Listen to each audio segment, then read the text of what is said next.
Hey everyone, what is going on? I am finally getting around to swapping in the final drive gears in this video. I'm going to do it as a how-to. There are 3 final drive gears.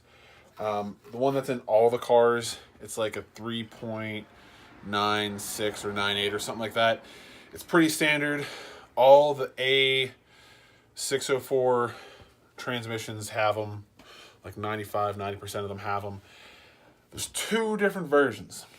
The higher gear ratio, which will give you better mile per gallon and stuff. I don't know the actual ratio of it.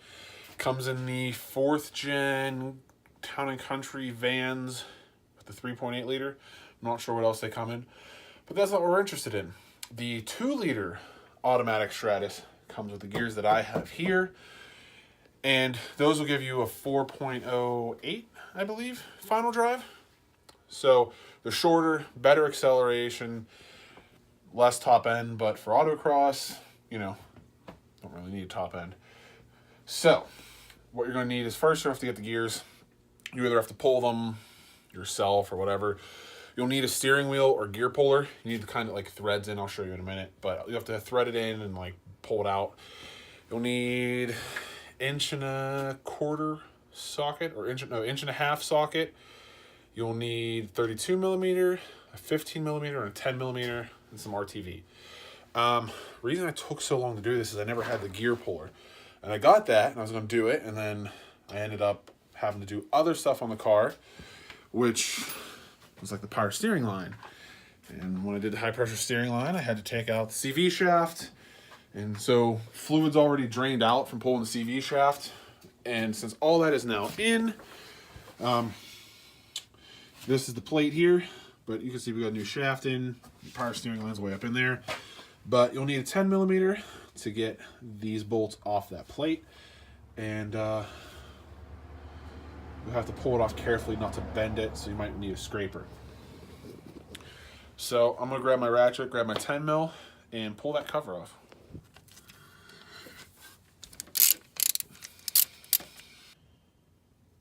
Once you get all the bolts out, you can see there's some fluid coming out there, you are going to have to get a putty knife and start to get in here to separate this guy. So it's going to take a little while, obviously, to separate it, but once I get it off, or I get some more off, we'll go from there. So easiest spot I found to work it in is from this second bolt hole up on the left side, because you got a nice spot here.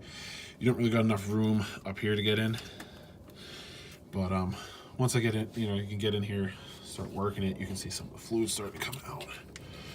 So we will obviously need a few quarts of probably some ATF to replace what comes out. So I'm gonna keep working at this. So got pretty far. The only thing that's holding on is a little bit at the top. There we go. Whole tray is now out. That'll need re-silicone. Pull it back in. But so here we got our 32 or 1.5 inch, and then you'll need. Actually, I forgot about this. These bolts here are retaining clips. So all this right here is all retaining clips. And there is our gears there. Those are our standard drive. But yeah, for the most part, getting off is pretty easy. A hammer helped to slide the chisel all the way around. And most of the RTV came off, so getting it prepped to go back on looks really nice and easy. That's all clean. So next, what I'm gonna do is take the flathead I got, and I have to get in here, knock these tabs down so I can take these 15 millimeter bolts off. So I can take the retaining off for this bolt and then this nut. And then before we pull them, see how these are nice, and I mean, they're pretty flush. This gear is a little bit overlapping of this one. It's not perfectly flat, but there are shims behind this gear on the bearing side. You got to keep them where they are for the new gears. So, and then like see how these are threaded in here? You need to thread in here for the puller. So I'll show you that when we get there. And obviously there's some RTV. Got you guys kind of wedged in here, but you gotta tap these out of the way so you can get the 15 mil in there. So once you get them nice and flat, then should be a 15 mil. Oh, I don't have that one all down all the way. Oh. Yeah, there we go.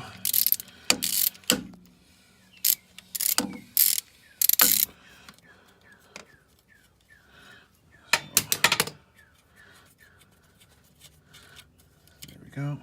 So as you can see, just wanted to show you guys the layer of this stuff. Bolt, your lock down, and then there is your plate to lock the 1.5-inch gear, and then you see there's stuff on here, there's the gears, there's the bearing through there. So let's grab the impact, because I'm going to use an impact to get these off. There we go. Yeah, 32 on the bottom, on the nut. Need some more.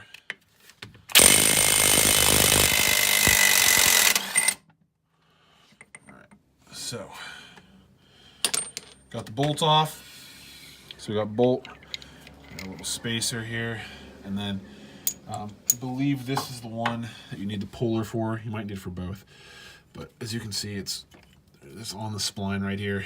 So let me switch to the 1 and 1.5 inch socket.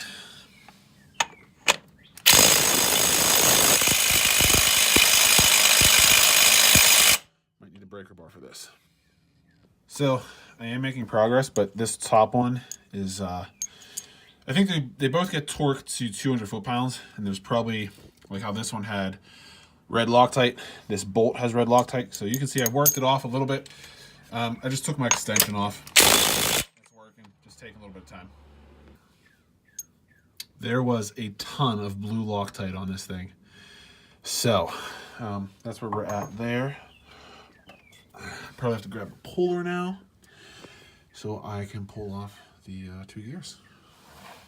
So you will need a steering wheel puller or a bolt type, as you can see, like this, so that you can get the 2 bolts and push on the shaft. You don't want to try to push through because you can see there's a bearing there. You don't want to hit the bearing. You don't want to crack the case or anything like that.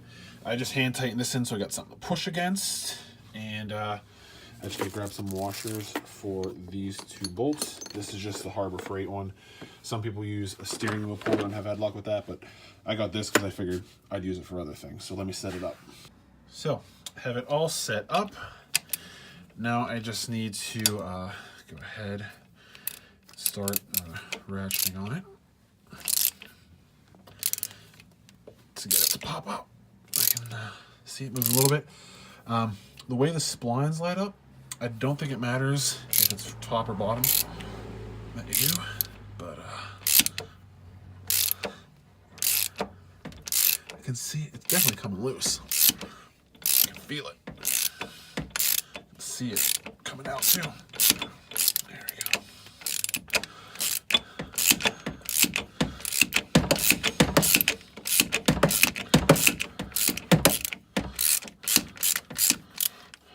Yeah, there we go. Oh, that really came loose.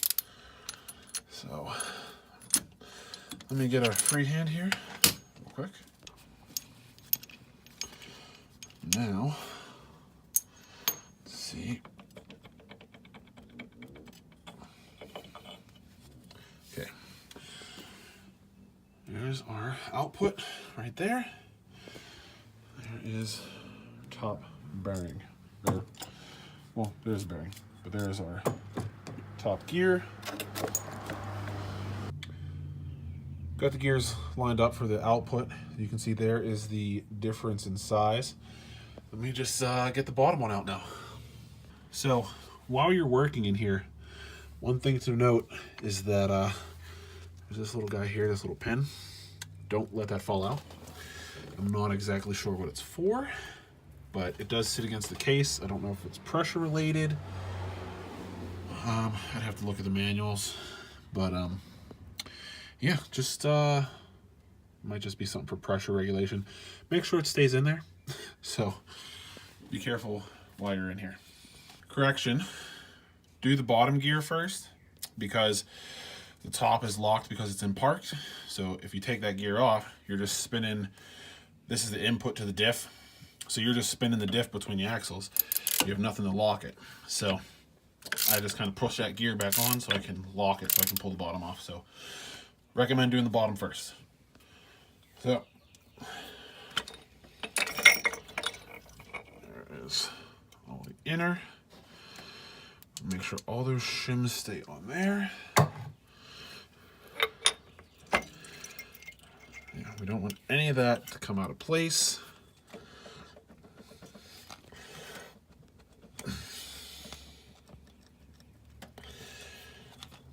When you go to reassemble it, yeah, see those shims stayed up there. So everything is shimmed the way it's supposed to be. Everything is sealed. Yeah, see, this has got a little notch here. So if that comes out on you like it did on me. Hello, diff. A little bit of fluid. See, there's a little groove in here. Make sure the race is back where it's supposed to be.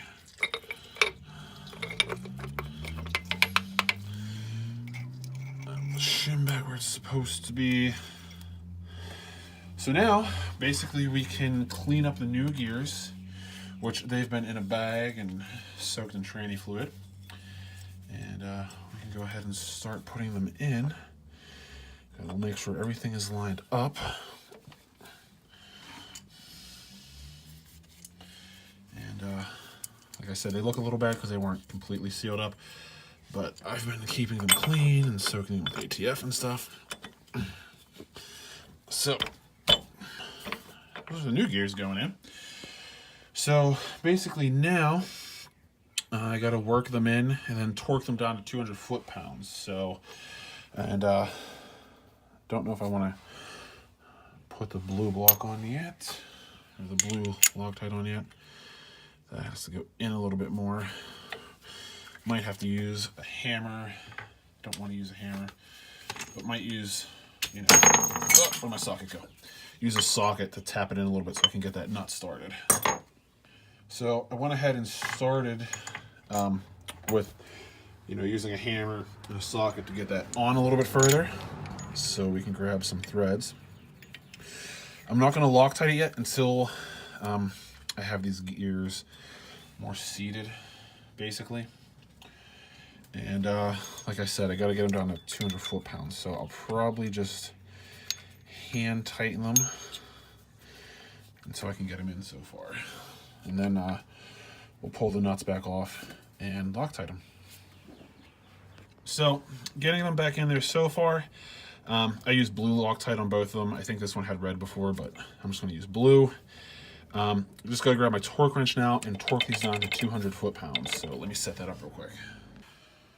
Got my torque wrench set to 200 foot-pounds, so I'm going to go ahead and start getting these close. And yeah, like this one's still got a lot of play in it still. So once we get it locked in there, I'll come back. So I didn't really film me torquing them down, but we're in. They have the same feel of overlap. Didn't lose a little pin here for whatever that's for. Let me throw it in neutral real quick. That noise you're hearing is the brake pads.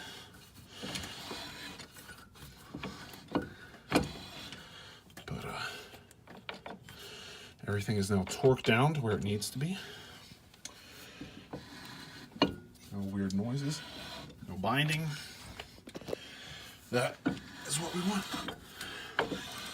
No bearing noise. It is all good. So now, as you can see, that's what we wanted. Good. So now we got to put the locking plates back on. So let me line those up. So we got this guy here. We want it to hold. We'll just get that set on there for now. Then we need our locking little push down tab things. All right, if that'll stay there for me. We have a 15mm bolt. Let's get them sort of started. Here's the other one. All right, so what we need to do. All right, so you want this, you know, to hold it as if you were tightening it. So you want to turn it clockwise to grab that bolt. Once you do that, we can, might be easier to do two hands, but for the sake of, oh, that's a 14mm, that's not going to get me nowhere. But actually, before they have these clips on it. We don't need to Loctite them, so we'll get them snugged. Make sure this is turning on that bolt so it doesn't back out.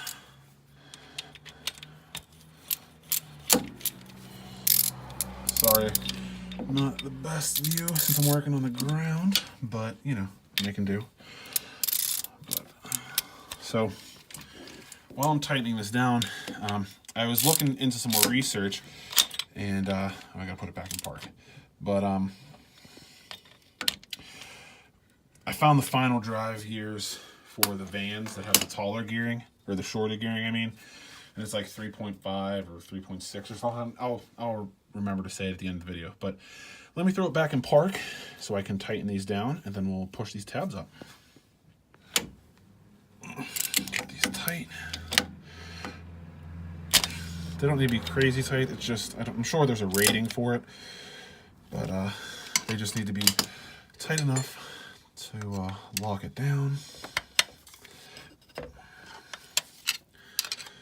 our tabs push back out.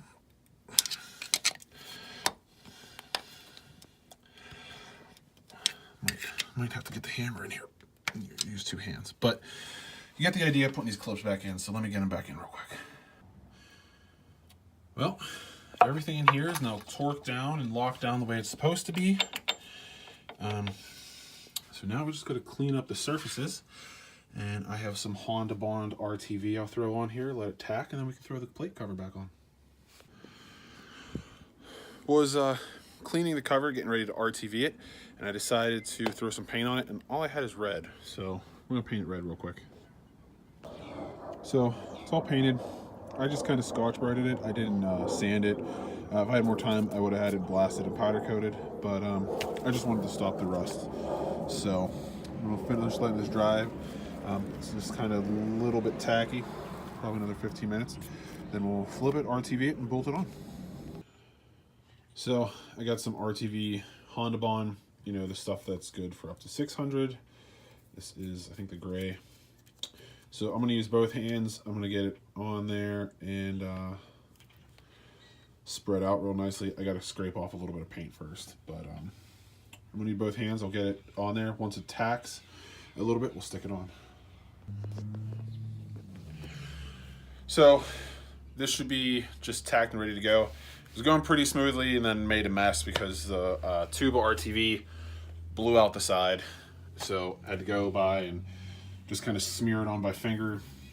Tried not to do too thick because I don't want it to squeeze out and get back into the tranny. So I'm gonna go ahead and just, you know, make sure nothing here is overhanging enough, and you know, don't need a ton of it, but you know, it exploded on me. So, and then I dropped my phone in it, but yeah, this should be just about ready to go in, and I will need both hands to line it up and get the first couple bolts in. So I'll pick you back up once I get it started. So I got 3 bolts in, and I'm gonna go ahead and I'm just doing them all by hand tight right now, and then I'll go ahead and torque them on. Everything's all mounted, sealed up. Now you're gonna have to let that RTV cure. Once it's cured, you know, you can refill, if I have it here, a refill with ATF4 for Chryslers. I'm not sure how many quarts you'll lose. Some people say it's only a quart. I have a full one, but it might be more. But real easy to fill. You just got your dipstick right in front. For your final drive gear swap, I assume you know where your transmission dipstick is. But if you don't, right there.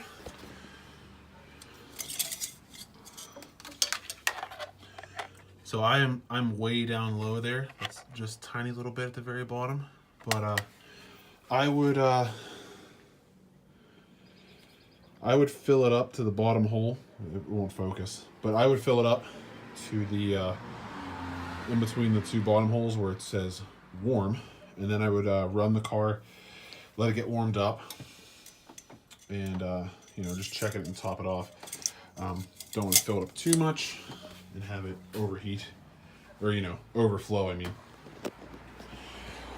So that is pretty much it. That is the full final drive gear swap. I will leave links below to the Chrysler minivan page, because those guys are all about the gears and gear ratios, because they try to figure out hypermiling and towing, and a few of them build sleepers. But they have all sorts of info on these transmissions. So, but that's pretty much it. I would, you know, drive very carefully the first couple hundred miles, just to make sure there's no noise or anything. Listen to it carefully. I mean, I spun it in neutral, couldn't hear anything. Everything sounded good, everything's sealed up, but just so that you make sure there's no leaks and stuff. Just want to check all that stuff the first couple hundred miles. I, on the other hand, have to go ahead and drain the coolant, so I can change this little oil seal down there. And then I have to fill all the fluids. So, but that's where I'm at. That was the final drive gear swap. Sorry if this video is long, but I wanted to go through as thorough as I possibly could on changing the final drive gears. So, until next time.